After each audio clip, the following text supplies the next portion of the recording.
Welcome to the In My Opinion Show with Ronald Berry Robinson and friends, seen on the internet 24 hours, 7 days a week. You can view the In My Opinion Show on YouTube and Facebook, as well as the internet. On the internet, simply type in capital letters RBRIMO and go to videos to see our host of programming. I think you will enjoy. We're also seen on Flint Comcast Cable Channel 17 every Saturday at 6 p.m. And we're also seen on Detroit Comcast Cable Channel 68 7 days a week. We want to welcome our millions of viewers worldwide, and I especially want to welcome my very talented co-host, Miss Jacky Williams. Welcome. Thank you, Ron. You're welcome. And Mr. Henry Hatter. Welcome, Jacky, Ron. And welcome our millions of viewers worldwide to the In My Opinion Show. Let's talk about Flint, Michigan's water rates. What the hell is going on? Flint has the highest water rates in the country. This is a sinister plot by emergency manager, the Governor Snyder, and the mayor of Flint, Michigan, to take over this once proud city. Guess what? Thousands of people are suffering and can't afford these high, absurd rates. If the water bills are not paid, the city will foreclose on these homes. More homelessness in an already depressed city. It's a damn shame. This is not democracy. The United States has stated water is a human rights issue and should be afforded to everyone. Flint citizens refuse to be silent.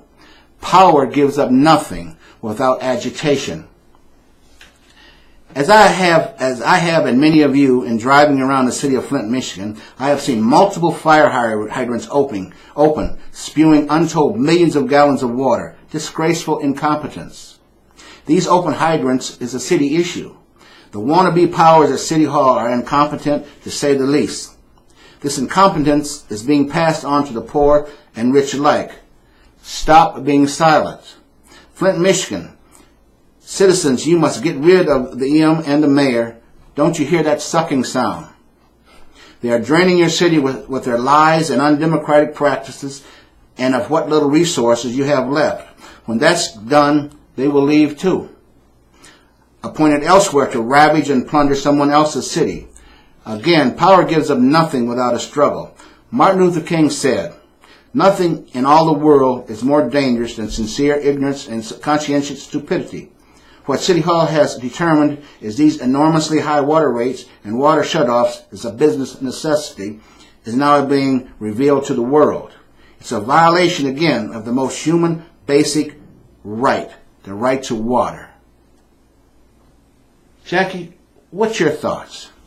I am totally in agreement. I'm quite disappointed because Flint has spoken very loudly. They've come together and they've been on the lawn and they have showed that they are very unhappy, and we've had to have where you can't use the water on the east side just 2 weeks ago, and they had to use other sources. And also I was reading an article where out of the 25 places in Genesee County, we are ranked number 1. Flint is ranked number 1, with the average water being $140, and we have the worst water. It's not just changed that we're drinking Flint water, but we have the worst tested water. It's not even the same as it was when we were getting it from Detroit or Port Huron. It's hard water. It has a lot of calcium deposits, and it's just the system that they're using is really not up to par like they said it is. And then the rates are going to raise, because what they're saying is that it's going to raise 3.5% in the next year. So the rates are going to continue to go up higher, and the quality of water is not even what we were paying for before. So there is seriously a problem, and it's as though they're turning a deaf ear to the people and the citizens in the city of Flint. Well, you know, it's appalling. I was speaking to a couple people the other day, and I was appalled at what this lady told me what she pays for her water. $400 a month. $400 a month. That is That's ridiculous, all right? And this water issue, all right, that Flint, Michigan has, okay, it doesn't even pass EPA standards, all right? I wouldn't drink that shit, plain and simple, okay? Because you don't know what, you don't know what's in it. If it's brownish and it smells, my goodness. Mr. Hatter, what's your thoughts? All right. Now, I like the way Jacky did her research. Because she could chemically tell you what the analysis of the water was. It was hard. Lots of calcium, lots of magnesium, lots of iron. And all of these components do contribute to the smell of water. But I'd like to give you another perspective on water. You say you wouldn't drink the water. Yet not this water. This water. In Flint, Michigan. Okay, in Flint, Michigan. Or any other place that smelled. Okay. Now, yet, in the United States, because we have a water purveyor system that must meet uniform standards under the water quality standards, drinking water standards for the U.S. EPA, they must have they must have lower constituents that Jacky was talking about in order to be drinkable. We used to get all of our water, as Jacky said, from Detroit or Port Huron, which we did. And the Great Lakes have the most available clean water supply, not so contaminated with chemicals, discharged chemicals from farms and industry that contain heavy metals and various types of solvents that make water dangerous to drink. But in our water system, this is the best water in the world. No other country can claim the quality of water that Americans drink. I'm thinking about that. But, Mr. Hatter, we're talking about the water in Flint, Michigan. Okay, but we shut this Detroit water supply off, and we decided to use our own local sources, right? So that we have a purification plant there. And it takes time for the purification plant to ramp itself up to meet the water quality standards if the water is dangerous. I think a couple of weeks ago they requested that you boil your water. Right. Okay. And now, just because they ask you to boil the water, that is a measure in what people feel that the quality of water ought to be like. They're advising you to do something different. They're telling you that the water is not safe to drink, or the water has biological. But you couldn't even take a shower with it. Okay, but so that means it couldn't touch you.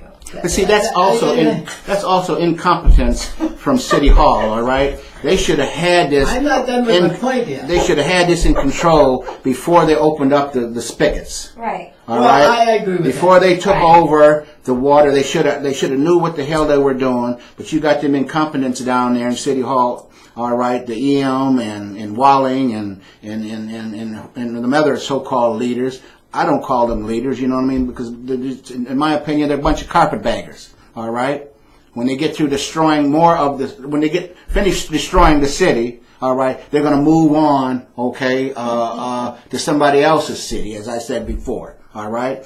You got people down there making $180,000 a year. Okay, and some other ones making over $100,000 for what? Now, folks, I want you to remember that the first principle I've established is that the United States has the best water system in the world. So you should feel comfortable about that. Here we're facing a crisis here, I suppose. Some people would think it is because the water can't be drained, because of it has infiltration. Water from other sources, right? Mm-hmm. That water is infiltrating from the ground or from some other sewer system.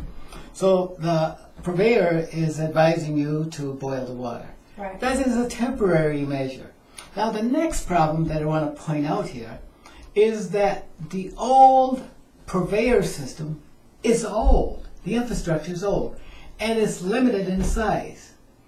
That's why we had to either develop a new system, a conduit system from Port Huron to Flint to bring in the water, because the old system was too small, and secondly, it was old and it began to leak, and the water would have always been questionable. And so our people here, the leaders, decided to And because of the high water rates that it would cost us as we build this new system, decided to put our old system back into operation. And you say that one person's paying $400, the other's paying $140, but we pay for water in a uniform way. We pay for it by the thousands of cubic feet. It used to be that water was about $6,900 per thousand cubic feet. Well, who's going to pay for them hundreds of millions of cubic feet that went into that went into the street? Who pays for that? Hold it.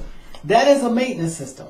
That system that brings water to provide homes must be tested. It must be tested regularly to make sure it's functioning, to make sure that it can support our. Not only does the city water support drinking water to residents, but it also support our fire suppression system throughout the system.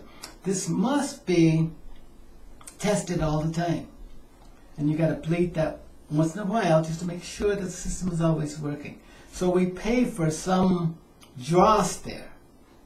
We pay for some inefficiencies. Okay, I got 2 points. My first point is, I think that it was a good idea for us to try to be our own supplier. I think we prematurely went into it because we knew our system was old, and that's what we're facing right now. Because as I was reading, the stats is saying that our system is old, and our system is very old, and what they're having to do is raise the rates even higher to even afford to continue our system. We're on the same page. And let me correct myself. I thought it was 3.5%. It's 6.5%, which is even worse. And back to your point that you were making, the units of water, we all are using the same amount of water. Everybody is getting charged. But let me just show you the difference. If I live in Grand Blanc, I'm only paying $58, where if I live in Flint, I'm paying $140, and their water is decent water. If I live in Beecher, I'm only being charged $58.33. If I live in Genesee Township, I'm paying $50.33. If I live in Montrose, I'm paying $104.65. And they're not having issues with their water. Do you understand what I'm saying? Sure. If I'm not having issues with my water, I don't mind paying what I have to pay. But don't give me some water that's tainted and then you're pouring it into the street trying to correct your problem when you should have thought about that on the front end instead of trying to save $1 that's costing us millions on the end, because now you got to go and fix something that you should have never done. Exactly. Well, and why did they turn the spigots off from Detroit? Until they knew, until they tested the system, whether it's old or not. The human factor was driving that. Incompetence was driving No, it was driving stupidity and incompetence. But that should have been done with a plan. Well, that's why we have councilmen, but they didn't have a voice. That's why the emergency manager, that was a single choice. It was not their decision because they don't have a voice. And do you think Snyder didn't know? Do you think Snyder didn't know about this? And appointing this raghead to Flint. It's a local control, sir. No, but the local control answers to Snyder. No. Emergency managers answer to Snyder. Oh yeah, the emergency. They don't answer to the council. We all play by the same politics playbook. drives this, and politics is driving a perception that may not be true. People they depend on the spins that come from politicians. So you're probably partially right, but not completely. We have to bear some responsibility for driving the urgency to get out Detroit water into our own water system. I can't see anybody begging to take Flint water. Politics shouldn't have nothing to do with a human right issue. But water is not.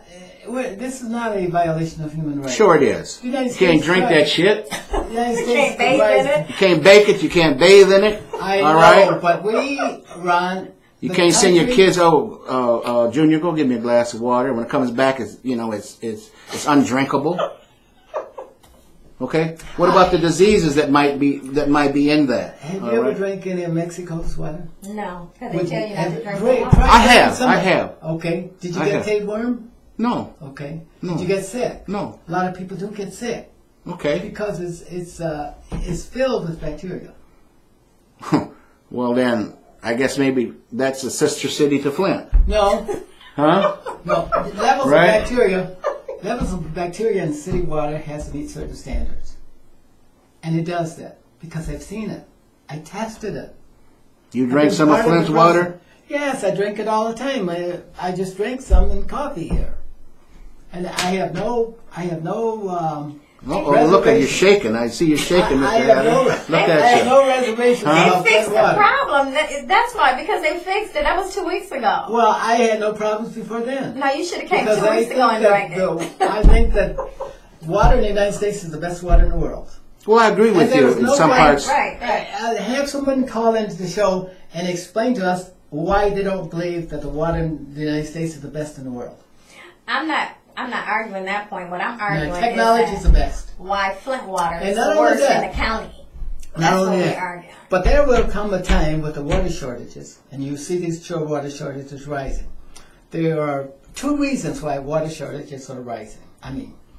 One is that we're depleting the aquifer from underneath. We're drawing down too much water to feed farms, and we got a rising population, and industry uses tremendous amounts of water.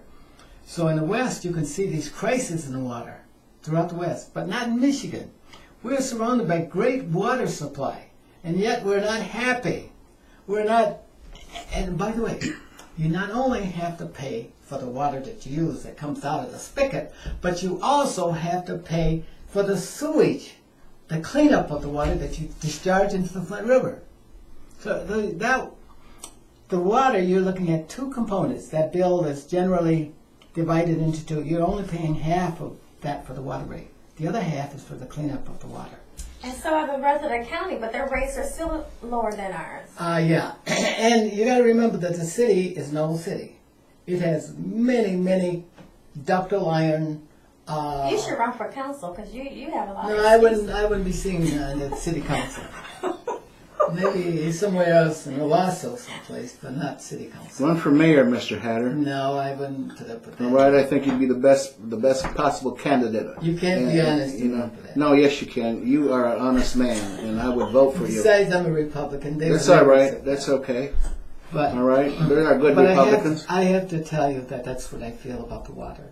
And things are going to get better.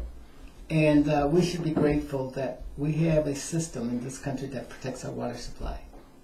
Because like Ron says, life depends on water. Exactly. Anything more to add, Ms. Williams? No, I guess we have pretty much summarized that. Okay. Let's move on. Ebola and AIDS outbreaks. Is it government sponsored, like the Tuskegee experiment, where hundreds of men were infected with syphilis and treatment withheld for years, and the disease spread throughout, and the disease has spread throughout their families? Many descendants still suffer from this disease. Why does it seem these other diseases always occur in Africa or other countries of color? Mr. Hatter, what's your thoughts on that? Well, Ron, again, I'm going to be the guy with the negative. This is positive because this is new information. Well, that's why the show is called In My Opinion. I don't believe that there's a plot. I do support the argument that it's easy for people to believe that these are plots against people of color because of what they did in 1935 to a black man in Tuskegee, Alabama. They injected them with syphilis. And the last one just died about 3 or 4 weeks ago. Did you see The original member. Yeah. But it's still in these men's families. Right. And I don't support that at all. And I believe that we all should condemn that practice. Even whites condemn the practice. Because that was like what Hitler was doing to Jews. It's something that we will never forget and something that should never happen again. But with respect to the Ebola outbreaks and stuff like that, no, I don't think it's a plot. I think Africa is still one of the rising continents that have not been exposed to the level of education and training and practice and and discovery that we have here in the United States. So they're a little bit behind. And there are these diseases because the continent is kind of strange, because it's we don't have much contact with it, since those of us who left there didn't leave anything behind. So we just simply don't have. There's no reason why we should think that black people are used as guinea pigs to experiment with Ebola.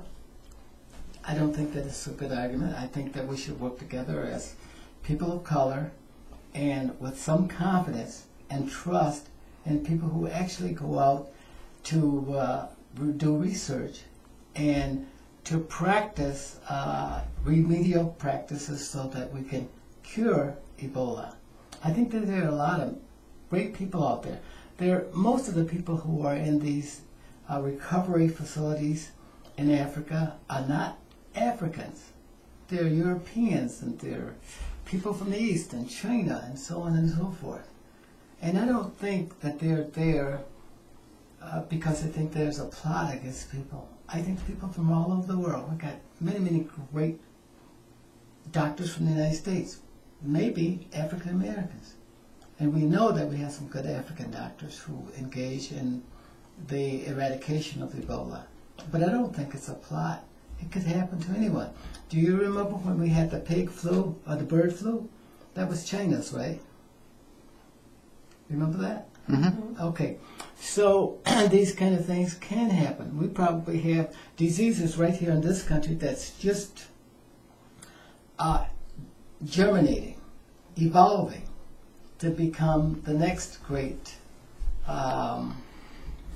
discovery of biological diseases that will take the human life, or that can be found to attack whole populations. We don't know yet, but those are coming. And so, and the best way we should attack this problem is not by accusing others of putting a plot on us, but joining them to find out what the truth is. And as long as we talk about through skepticism, we completely disarm some people and arm the wrong people with political views that will never allow us to come together again. So we need to attack this with some kind of degree of common sense and good judgment. I don't think that thinking that Africa is a place where people are contriving many ugly issues. I think that we should drop it and move on.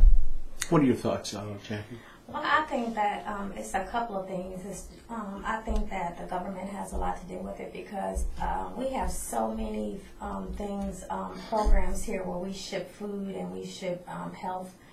People go over. My aunt is actually a doctor, and they go over and spend months over in Africa assisting, because she said it's like two different worlds. She said if you have, it's like going to two different parts of Africa. She said all you have to do is make the wrong turn, and it's like you're in two different worlds. And she said they don't have the resources that the other sides have. Yeah. So if you don't have the money and the resources, you don't have the money to get the medicines. If you know, it's not a racial issue, though. It's an economical issue. Yeah, it's economic. It's economical, Mm-hmm. but they don't have the same opportunities. I would agree. say. They don't have the same opportunity. They don't have the same education Yes. as other people have, and that's why Oprah went over there and started a school to help educate, because they don't have access to that kind of stuff, and to help them to get out of that situation.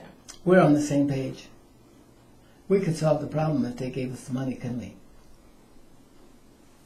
Yeah, we can get the government out of the way, because I think they take a lot of it for themselves. Yeah, yeah, and other aid groups, you know, I mean, paying their CEOs $5 million, $10 million. I mean, it's ridiculous. Can I just let you know, this is a story I heard yesterday on radio.